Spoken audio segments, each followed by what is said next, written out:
My wife told me I had no right to parent her son, so I stopped completely. Not out of spite, out of obedience. She asked me to stop being a parent. I listened. The problem is, her son didn't stop needing one. My wife Tara and I have been married for 3 years. Her son Mason is 11. His biological father Corey lives 2 states away and visits when the mood strikes him, which averages out to about 3 times a year. Always unannounced. Always with a gift too expensive for the occasion and too cheap for the absent. Mason calls me Owen. Not dad, not stepdad. Owen. I have never pushed the title because titles are earned and earning requires time, and time is the one thing a stepfather can offer without overstepping the boundary that someone else drew before he arrived. I drive Mason to school every morning because Tara leaves for work at 6:30 and the bus does not come until 7:45, and Mason does not like the bus because a kid named Wyatt calls him seatbelt for reasons Mason will not explain, and which I suspect involve the way Mason obsessively buckles and unbuckles his seatbelt as a self-soothing mechanism he does not know is a mechanism. I help with homework.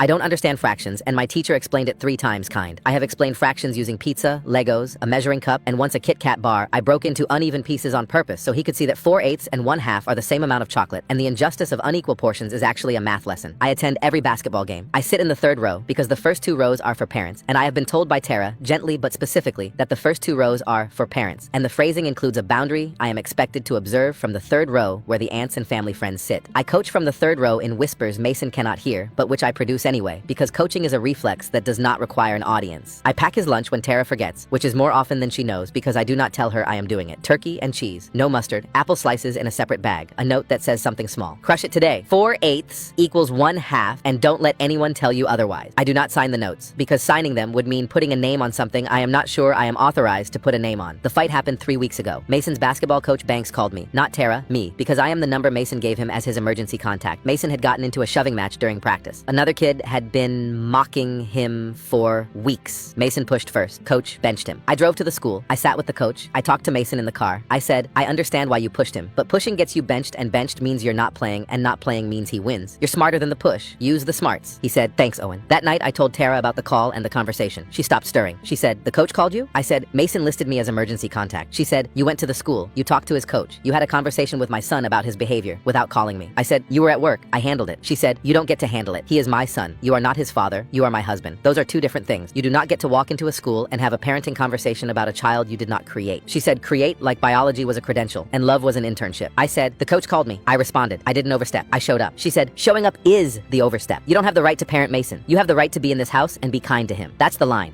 I stood there hearing the woman I married tell me that the child I have been driving to school and packing lunches for and explaining fractions to and coaching from the 3rd row for 3 years is not mine to parent. That 3 years of showing up is showing up to the wrong line. I said, okay. She said, okay, what? I said, I'll stop parenting. You said I don't have the right. I'm respecting that. Effective immediately, I am not a parent. I am your husband who is kind to your son. That's the line. I'll stay behind it. She said, that's not what I said, that's exactly what you said. I'm listening. I stopped. The next morning, I did not drive Mason to school. Tara was already at work. Mason came downstairs with his backpack at 7:10. He stood at the door. He said, Owen, are we going? I said, your mom is handling school transportation now. The bus comes at 7:45. He said, I don't like the bus. I said, I know. He waited by the door for 35 minutes. I could see him from the table. He sat on the front step with his backpack between his knees, buckling and unbuckling the chest strap, that little click, click, click rhythm that means his brain is working on something it cannot solve. He came home and mentioned that Wyatt had called him seatbelt 4 times on the ride. I did not pack his lunch. Tara forgot. Mason ate the school cafeteria lunch, which he described as meat that tasted like the color gray. I did not help with homework. He asked me about fractions. I could see exactly where he was stuck. I could have explained it in 30 seconds using the Kit Kat method, which was his favorite because it involved chocolate and fairness, and both made sense to his brain. Instead, I said, ask your mom when she gets home. He said, she doesn't know fractions. I said, then ask your teacher tomorrow. He sat at the table staring at the worksheet for 40 minutes and put it in his backpack unfinished. I did not go to the basketball game on Thursday. At halftime, Tara texted, Mason keeps looking at the 3rd row. Where are you? I said, I'm at home. You told me the first 2 rows are for parents. I'm not a parent. I don't know which row I belong in anymore. The notes stopped. The emergency contact was changed. The coach called Tara the following week about a schedule change. She did not answer. She did not check the voicemail until the next day. Mason missed practice. He was the only kid who did not show up. He sat in the cafeteria for an hour, waiting for a ride that was not coming, because the person who always came was sitting at home, respecting a boundary he was told not to cross. 14 days. 14 days of Mason riding a bus where Wyatt calls him seatbelt every morning. 14 days of gray cafeteria meat and homework sitting unhelped. 14 days of an empty 3rd row and a boy looking for someone who was not there because someone told the someone that showing up was the overstep. 14 days of a guest room bed because sleeping in the same bed as a woman who reduced 3 years of fatherhood to being kind felt like sleeping in a bed I was told I was only allowed to occupy, not live in. The gaps I left behind were not getting filled. They were sitting there, open, like holes in a floor everyone stepped around but nobody patched. And Mason was the one walking closest to the edges. Last Tuesday, around 8:30, I heard a knock on the guest room door. Not Tara's knock. A single knock followed by silence. Like the person on the other side was not sure he was allowed to be there. Mason was in his pajamas, the ones with faded basketballs that were getting too short in the ankles because he had grown an inch since September, and nobody had taken him shopping because shopping stopping felt like a parenting activity, and I was not sure whose job that was anymore. He sat on the edge of the bed, not in the middle, the edge, like he was ready to leave if I told him this was across the line too. He said, "Owen, why did you stop?" I said, "Your mom asked me to." He said, "She asked you to stop being my dad?" The word dad came out of his mouth like it had always been there, sitting behind his teeth, waiting for a reason to come out. And the reason turned out to be a question on the edge of a guest room bed at 8:30 on a Tuesday. I said, "She asked me to stop parenting you." He said, "That's the same thing." I said, "I know." He said, "Wyatt called me seatbelt again today." I said, "I'm sorry." He said, "I wanted to tell you in the car, but there's no car anymore." He was not talking about the car. He was talking about the 7 minutes between our driveway and the school where he used to tell me things. About Wyatt, about practice, about the girl who sits behind him, who smells like strawberries and makes him nervous. 7 minutes of a boy talking to the person he trusted in the only space that felt safe enough to talk in. And I took that space away because I was told it was not mine to occupy. He reached into his backpack. He pulled out a piece of paper, folded, a school emergency contact update form, my name, my number, and on the relationship line, where the form says parent/guardian/other, Mason had crossed out all 3 options and written a 4th word in his 11-year-old handwriting. Owen. Not parent, not guardian, not other. Owen. A category he created because the categories on the form did not include what I am. There is no box for the person who drives you to school and explains fractions with candy bars and packs your lunch without signing the notes and sits in the 3rd row and whispers coaching advice you cannot hear, but he says it anyway because he cannot help it. There is no box for the person who shows up. So Mason made one. He said, "Can you come back, please?" I said, "I need to talk to your mom first." He said, "I already talked to her." I said, "What did she say?" He said, "She cried." Tara came to the guest room that night. She sat where Mason had sat, the same edge. Like the bed had a mark on it now for people who came to this room to say things that mattered. She said, "I was wrong." I said, "About what specifically?" She closed her eyes for a beat too long. Then she said, "About the line. I put the line where Corey should have been standing and you were standing there instead, and it scared me. Because if you're his parent and you leave the way Corey left, then Mason loses 2 fathers instead of 1. I was protecting him from a loss I hadn't processed by removing the person who was preventing it. It was never about me going to the school. It was never about the coach calling my number. It was about Corey. Corey, who shows up 3 times a year with gifts that cost more than his phone calls and less than his presence." Tara watched one man walk away from her son and decided the solution was to make sure no other man could get close enough for the walking away to matter. Husband, not father. Kind, not parental. Close enough to help, but never close enough to hurt when I disappeared. Except I did not disappear. I showed up every single day, and my consistency was a mirror that reflected Corey's absence, and she could not look at it anymore. She said, "You showed up every day and I punished you for it because showing up is the thing Corey never did, and I didn't know how to trust it." I said, "Do you trust it now?" She said, "Mason wrote your name on a school form in a box that doesn't exist. He invented a category. If that's not trust, I don't know what is." I drove Mason to school the next morning. He buckled his seatbelt, unbuckled it, buckled it again. That little plastic snap I had been hearing for 3 years. He said, "Owen?" I said, "Yeah?" He said, "Wyatt called me seatbelt again yesterday." I said, "What did you do?" He sat up straighter like he had been waiting for me to ask. Like this was the part of the story he had been carrying, and he finally had the right person to hand it to in the right seat in the right car. He said, "I told him my stepdad said I'm smarter than the push, so I didn't push. I just said, 'That's my name. What's yours?'" He called me his stepdad, not to me, to Wyatt. On a bus, I was not driving. Using words I said in this car 3 weeks ago during the conversation, Tara called an overstep. He used the word stepdad the way you use a shield, and the shield was words I gave him on the day the coach called, the day I drove to the school and sat with Banks and got in this car and gave him the only advice I had, and he kept it. He held on to it through 14 days of gray meat and an empty 3rd row and a guest room door and a bus where a kid called him names every morning. I said, "He stopped?" He said, "The smarts worked?" He looked at me and there was something on his face I had never seen before. Something that looked like a boy who had tested a thing he believed in and found out it held. He said, "The smarts always work. That's why you taught me." I was never overstepping. I was building something, and the thing I built held up even when I was pulled away from it because the thing was not mine anymore. It was his. The title was not given in a room or on a form. It was given on a school bus to a bully in a moment of courage, using borrowed words from a man who had been told he had no right to lend them. I did not stop being a parent. I stopped performing it, and the performance was the only part that was mine to stop. The rest belonged to Mason. It always did. The 3rd row has my name on a folded piece of paper in a category that does not exist on any form. And the boy in the passenger seat just called me his stepdad for the first time to defend himself with a sentence I gave him 3 weeks ago when I still had the right to give it.